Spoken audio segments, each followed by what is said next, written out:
Hi, I'm Josh Freeman. I am the founding partner at Freeman Level.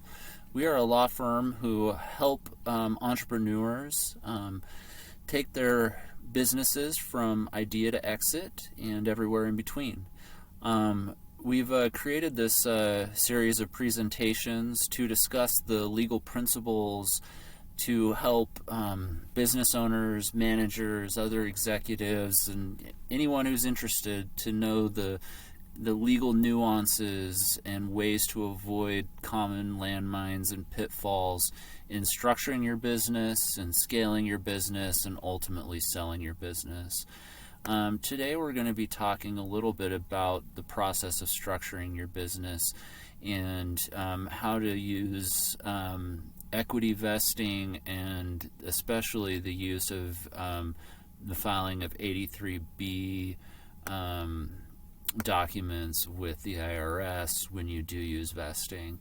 So in a previous video we talked in significant detail about the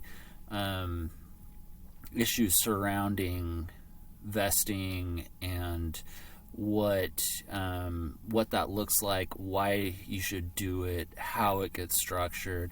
And in this video we're going to talk about more what happens tax-wise when you do use vesting schedules with your business. So basically, let's assume that you bring on a new employee and they get a deal where their equity is going to vest in 25% chunks over 4 years. So this first year in 2020, we'll say, 25% vests, and then in 2021 another 25% of their equity vests, and so on and so forth down through 2023 when all 100% of their equity will have vested. So if you don't do anything and don't file anything with the IRS, then how taxes are going to work is when an employee or someone is granted equity without paying for it, it's considered income. Even though it's not cash, the value is considered to be the equivalent of cash. And so you have to recognize on your taxes as if you were paid the same value of the equity that you received. So let's say, the equity you received in 2020 is worth, a total of $400 for the full 100% of it, or $100 for the amount that vests. And then let's say the next year, the next 25%, the value of that equity has increased to $1,000, and then in the third year it's increased to $10,000, and in the fourth year it's increased to $100,000. So if you don't do anything, basically the IRS says is if there's a substantial likelihood that your equity will be forfeited to the company and that you won't be able to hold it, you won't be taxed for that until that risk of forfeiture goes away. So once it vests, that's when the IRS says, okay, your risk of forfeiture is gone. Now's the triggering date for your taxes. So if you don't do anything, in the first year, you pay taxes on the 25% at $100, no problem. Next year, the business has gone up in value and you pay $1,000. And the third year, you pay $10,000 because it's gone up. You pay income taxes as if you received income of $10,000. And then in the fourth year, the company is worth $100,000. You report $100,000 of income. This is like insanely inflated growth numbers, but for illustration purposes, that's what would happen.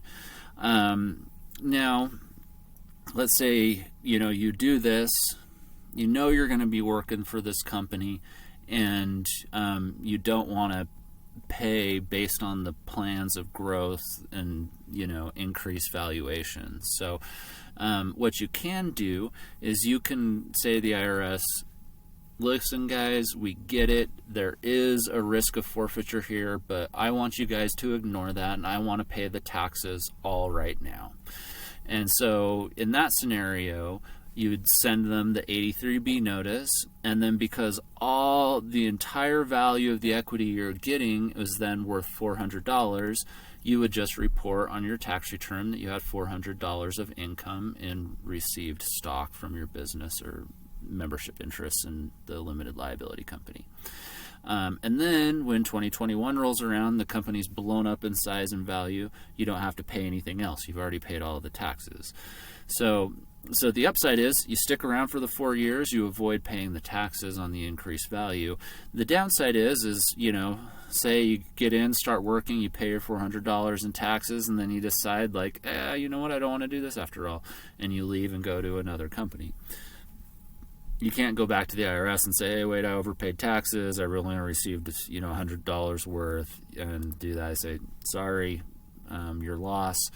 That's the risk you take when you file the 83B. So there is a chance that you end up paying more if you decide to leave. But this is regularly used with founder equity at the start of a business when there is no value. And in that situation, if the value in the the first vesting year is $0, then you report that, hey, the equity is not worth anything, and so we don't pay any taxes, and then whatever it goes up in value doesn't matter. So that's a very common scenario for an early stage company.